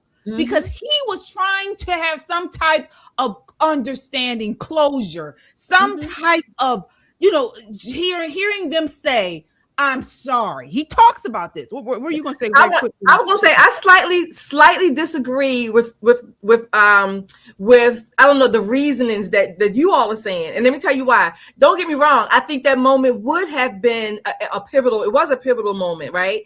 I disagree because I think Mr. Metcalf was still is healing, grieving. I think his expectations in that moment were off. He was expecting them to do whatever. And in that moment, it wasn't going to happen. So I'm saying it from a reality base. It was not going to happen, not because of him, but because of the people that were there, the people that they were dealing with. They're mistaken. No, right. And also, Nicole said it could have been a healing. I don't think it could have been a healing. I think that was more for the public. I don't think the healing has even started yet. Certainly not for the Metcalf family. So you're saying then you don't believe him because he's saying I'm saying it was not reality based. He felt like it was going to be a healing for him. Yeah. Yeah. And I think he was. I'm not saying. I think he felt that, but I think it was a misguided I guess thought, if you will, a misguided belief, because he was grieving so burdensomely, rightfully so. His son was just murdered. I get that. I'm just saying, if I had to step back, if I didn't know any of these people, or so I don't know them personally, but I would say that was not going to happen. Let me ask you this. What he wanted was his son back. That wasn't going to happen. No. Outside of you saying it wouldn't happen, are you also saying that if the Metcalfs had said, we're sorry, the Anthonys, we're sorry for your loss, we're sorry that this happened, our son sorry. You don't think that would have helped the Metcalfs? No, you saying, I mean, if the Anthonys had said what he was expecting, you don't think that would have helped Austin Metcalf's family? No, because I'm talking about the grief process. No. Okay. A convicted baby shaking felon advocate who decided to throw me out of the press conference, had me removed by police, and then proceeded to gaslight me and tell me how I was such, I can't remember the word he used, but that I shouldn't have been there, and it was not dignified to my son or myself, which I really couldn't quite understand as they proceeded to gaslight me, and also took it. There was a young lady who has followed the case also from the entire time. Her name is Sarah Fields. Also showed information about her. That's when they took it from any type of remorse, which they did not show, to the fact of now we're going to play the race card. And now we're going to politicize this. Now we're getting a political activist involved.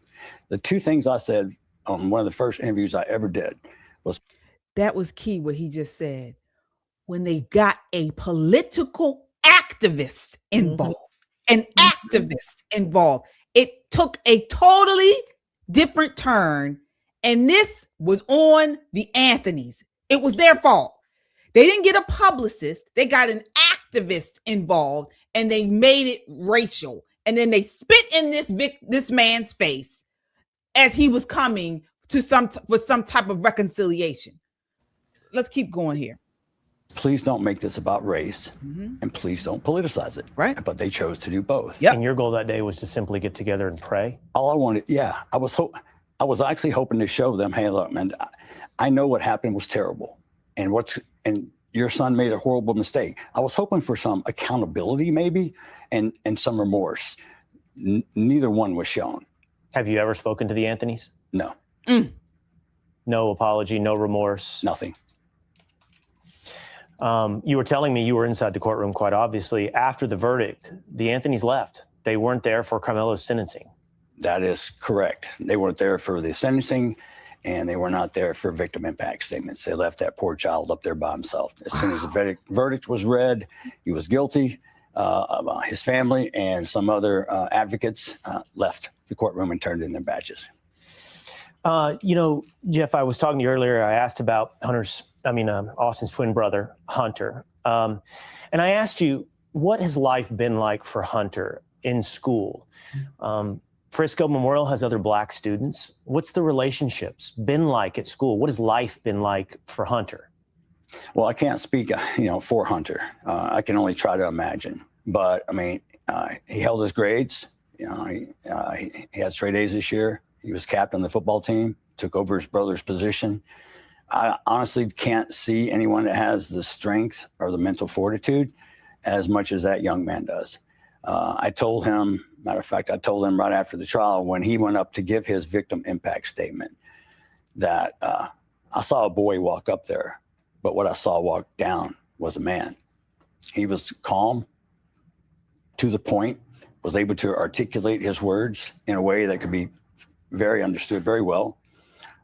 Asked Carmelo to look him in the eye, to show him some respect, and never once became emotional, and was able to convey what his thoughts were at that moment. And you told me that multiple Black students throughout Frisco High, Memorial High, also in the middle school, the entire community rallied around Hunter, rallied around your family, rallied around Austin. The point being, what was happening actually on the ground and in your lives was so different than what was taking place in the national media. And I love this. I love this. I love hearing this, because as Will just mentioned, this narrative, these statements, these facts that they're presenting are not what we're hearing pushed in the national media. Your thoughts there, Nicole? I agree. One of the best things about America is our sense of community. And sometimes that sense of community is like a national pride, but more often than not, it's local heroes, local people who make each individual community stronger, better, greater. So when you think about this school district and the Black kids, the white kids, the Hispanic kids, everybody's heart broke for Hunter because his twin was gone. When you see the video, you see the children running. They're not going, well, I'm Black, I'm staying back. None of that entered the equation for them. What they saw is one of their classmates is gone and another one of their classmates is going to prison. This is a tragedy for these kids all the way around, but they understand the greater grief is with the family who lost the life. And I don't, for the life of me, don't understand why the Anthony family chose to take it in a different direction. Things could have been so very different. Just from like a human being perspective, you raise, over $500,000 for legal defense and all this other thing. Did you offer to pay for his funeral? Did you offer to do the flowers or something, a scholarship fund? Did you call them and say, can we sit down without the cameras, with our pastors, with our family? This is what I mean by that greater sense of community. That's, for me, where healing starts, where the community says, okay, we were all hurt. Let's figure out how we're going to live through this and be better on the other side. When you start bringing in political activists, this is what you get. You get George Floyd 2.0. You get the new Negro Network. I forget what the name of this little organization is. You get all of these things that don't advance the ball for anybody. All it's doing is enriching the activist. You want to know the reason why he wasn't in there when they read the sentencing? Is because he wanted to get out there and get in front of the camera first. Was the first interview anybody heard was not his mother, was not the stepfather. It was the new Negro Action Network. That's who we first heard from. And then the other people who heard from him that he had been convicted. Do you know? So it got the spin that he wanted it to get. He got the check that he wanted to get. And Carmelo Anthony got 35 years for a young American life, which, again, I will stand. It is not enough. Not enough. Shelley, you have thoughts there? I think that let me make this clear. I think the Anthonys certainly should have apologized, shown some act of contrition on behalf of their son. I'm totally understanding that. What I'm saying is the timing of it. I don't think them doing that would have changed anything. Not that it necessarily should have. I think that part of him grieving, the Metcalf family grieving, and even the students in the community, I think that's a process. So I don't think he would have been any less angry. I don't think the healing starts that quickly. I just don't. That's just my personal opinion. I think there's a process, and what he's going through right now, we see some of the anger, the sorrow. That's going to play out for a while. That's how I understand and have seen grief play out many, many times. I'm not saying in any way, shape, or form that the Anthony should not have done or said, I'm sorry, nothing. That's not what I'm saying. I'm saying from a public perception, I think we expect too much early in the stages, early in the process, when they haven't even kind of absorbed what just happened. That's what I'm saying. I don't think anybody is saying that we're expecting at all that, if the Anthonys had, been receptive to the Metcalfs, wanted to speak with them, it would have been like, oh, we're best friends, or they would have but it would have made it easier. It would have what way? What do you mean easier? Easier for what? Easier for the Metcalfs as they gone through this. And as you mentioned, Nicole, they may have been more susceptible to giving the Anthony some grace. I don't know. But when you say easier, what do you mean? Sorry? When you say easier, what do you mean? I just want to understand that. When you say it would have made it easier, what do you mean? What I'm saying is sometimes when you go through something tragic, some trauma, there are certain things that can occur that help you along the way. You're not going to be, of course you're going to grieve. You're going to go through the emotions, the things like that. But he's literally saying that he wanted some type of reconciliation. And guess what, folks? There have been several notable high-profile cases where victims' families and the perpetrators' families have come together in acts of forgiveness, reconciliation, and restorative dialogue. And guess what? It's been cases where the people are people of faith. The people are of are people of faith, all right? West Nickel Mines Amish school shooting in 2006. You remember that? This was one of the most powerful and widely discussed cases. Charles Carl Roberts, a non-Amish milk truck driver, invaded a one-room Amish schoolhouse in Nickel Mines, Pennsylvania, shot 10 young girls, killing 5, and then killed himself. Within hours, the Amish community members expressed forgiveness to the shooter's widow and family. They attended the killer's funeral. They outnumbered non-Amish mourners. They stunned the world. And this brought together the community. I can get that. But we talk about data on here all the time. I'm sorry? We talk about data on here all the time. I'm only telling you what I think, my opinion. I'm not saying it's right or wrong. We talk about data all the time, but things like that more often than not happens the other way. This is something that I believe him when he says that if they had done this, it would have provided at least a little bit of relief. I'm not saying he would have been, gotten, but some type of relief. That's what I'm saying. I believe him when he says it. I don't disbelieve him. I'm just saying that's my opinion. Is I don't think it would have met the expectations that many of us are saying. I think we're kind of simplifying it, overly simplifying it. What expectations are you talking about? I guess what I'm saying is from a social or a media perspective. To me, it sounds like we are just so quick to let's heal and move on. So maybe. Okay. No. Nobody said that. I just think it took a tremendous amount of courage on Mr. Metcalf's part to even show up there. Right? I do too. To walk into that room and to walk it for him, it had to be like walking into the lion's den. But he was singularly focused on, and in that moment, I can only imagine that Carmelo felt very much the same way. Like he's surrounded by all these people who are coming up with all these outlandish stories and all this other stuff, as much as I hold him accountable for his actions, I do realize that he's a teenager. And if you've ever met a teenage boy, their reality is not everybody else's reality. Sometimes they're on a whole different planet doing other things.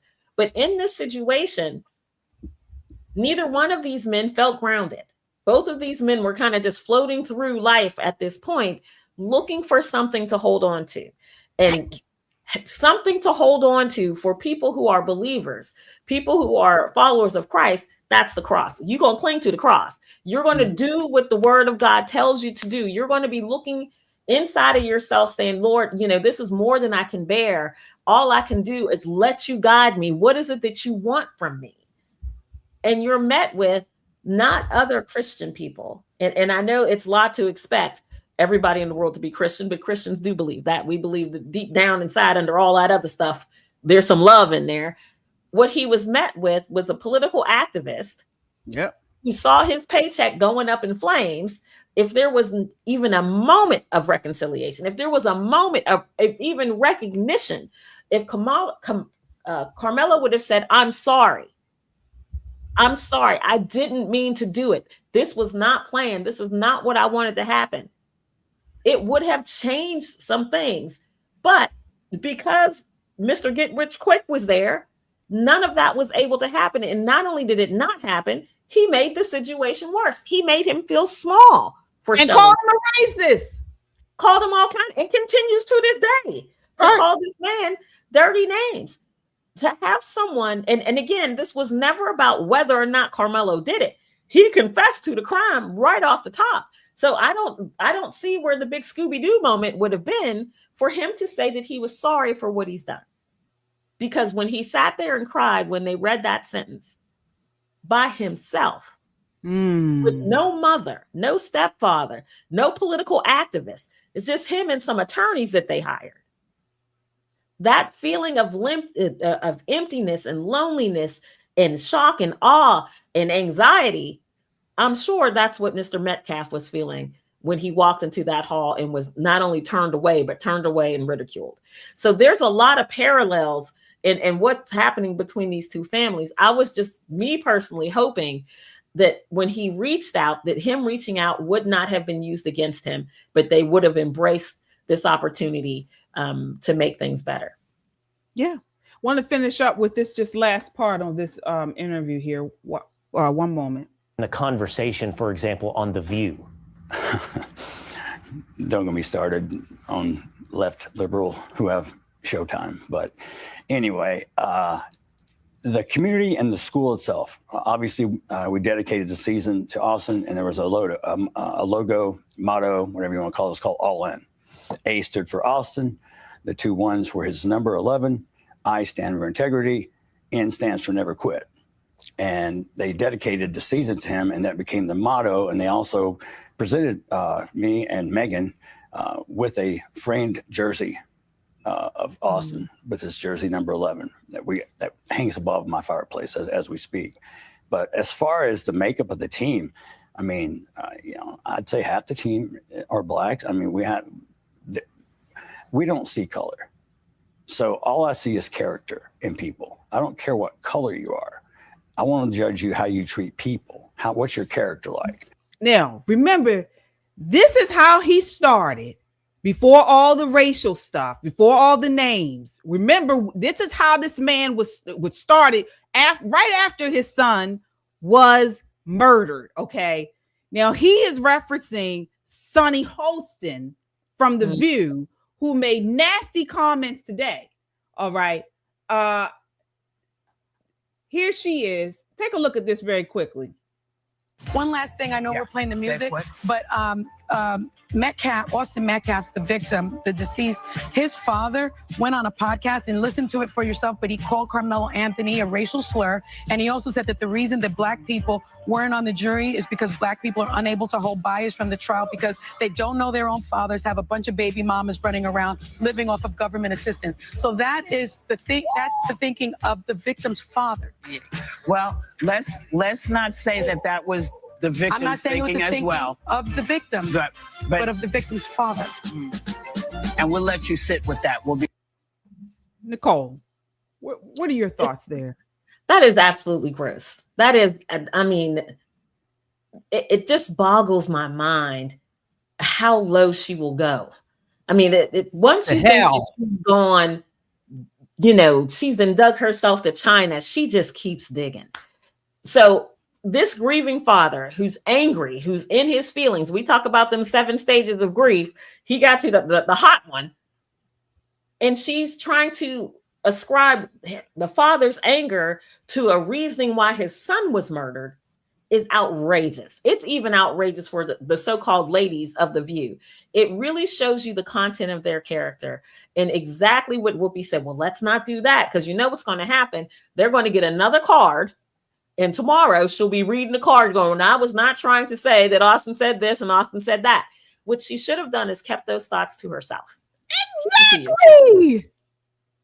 Shelly, what are your thoughts?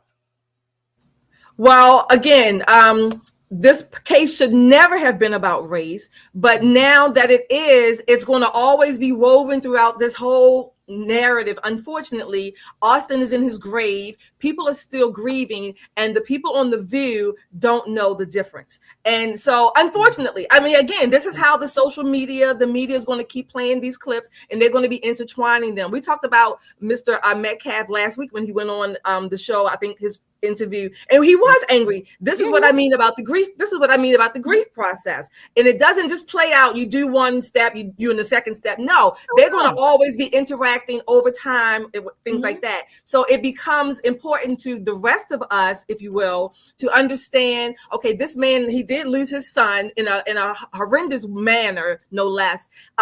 You have his student, the classmates, his brother, his family. So the rest of us are going to have to be able to step back, if you will, just like we wanted Carmelo and Austin, I guess, to step back and reevaluate the situation before taking action. So the rest of us need to do that as well, that we're not always just simply reacting to everything that comes out. Give it 24 hours, walk away, like we say. Same thing for the social media. Give it 24 hours. Let's calm down. Let's see. Let's put this in the context. Let's, give him some grace. Maybe he does have these thoughts. I don't know. But my point is that this narrative is always going to be a part of this larger, horrible, sad incident.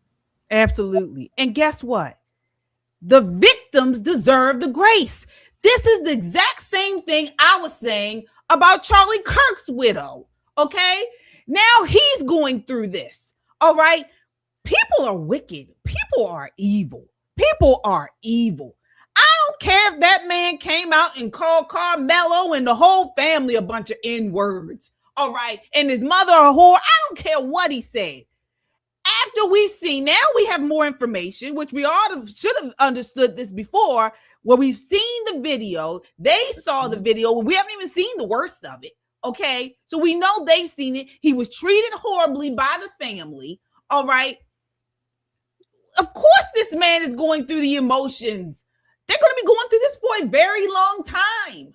Okay. Like you mentioned, Nicole, shut up, Sonny. You don't have to comment on everything. Let this man grieve. It's terrible. It is terrible. But we know these people don't have. There's no bar low enough for her and her ilk. Okay, there is nothing lower for them. They will. If you think they've gone low, they're gonna go even lower tomorrow. So I've lost all hope in that crew. Okay. But this is why we call these people out on here. Again, I still say the victim deserves the grace. Okay. You know, at least give them a little ounce of grace. He was trying to give them in the beginning. Goodness gracious. I think that I won't be stunned by, you know, what they do on The View and then they do something else. And it just takes your breath away. It just takes all the air out of you, because that was absolutely disgusting. Absolutely disgusting. And nobody speaks up. That's another thing. It's like you on a panel and none of y'all, I mean, Whoopi kind of pushed back a little bit, but the rest of them just sit there. So they want the check. I mean, you know, nobody's going to stop the gravy train. And I'm sure the only reason why Whoopi said something is because she probably saw them walking toward her with a card. And you know she doesn't want to read another card.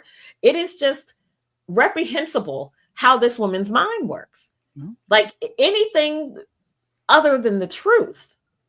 And she's an attorney. Anything other than the truth. Are you serious? But we see these people, her, Michelle Obama, Joy Reid, the comedian, the white lady with the blonde hair, who was on the thing with she was just on the Netflix thing. I forget her name. Yeah. But all of these women are nasty bitches. I mean, they put the B in bitch. Okay. These women are nasty, mean bitches. Okay. Miserable women. All right. These are these women. This women. Chelsea, these are the type of women they are. And these are the leftist women. These are quintessential leftist women. I'm sorry, I'll say it. So, folks, sound off in the chat. Let us know what you think. Did we get all of our supers, Shelly? I think we have a couple more here, producers.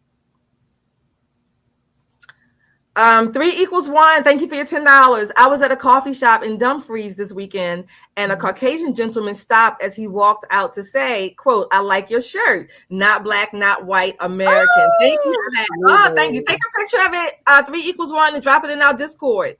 All right, and we'll call you out. We'll show it on the chat here, on the super chat, the podcast. We have another super. I'm looking at this name here. We have, is it Henry? Henry gifted some memberships, or did we already get that one? Oh, wow. Yeah, Henry did 10 memberships. Yeah. Okay. Goodness. All right, everybody, as we get ready to wind down, you got to hit that like, share, and subscribe before we go. Also, remember our website, www.metroconservativemedia.com. Go there. Remember, we also have other shows. We have Just the Guys on Saturdays, I should say. We have us, of course, Poppin' Politics you're watching tonight. And we also have The Right Verdict, along with Christian Conservative, with KJ and Michelle on Thursdays and Sundays. Okay, I got it right. So go ahead and do that. Hit that like, share, and subscribe. Hit that notification bell so you will know when we are live. All right. Well, folks, that does it for us tonight. Thank you all so much for watching. Again, as we finish tonight, go back on this broadcast and hit that hype That helps to get this video out in front of more people on YouTube. And we really appreciate it. We'll be back on Wednesday night at 9 p.m. right here on Poppin' Politics. Until next time, count your blessings and live a life of purpose. Good night. Good night.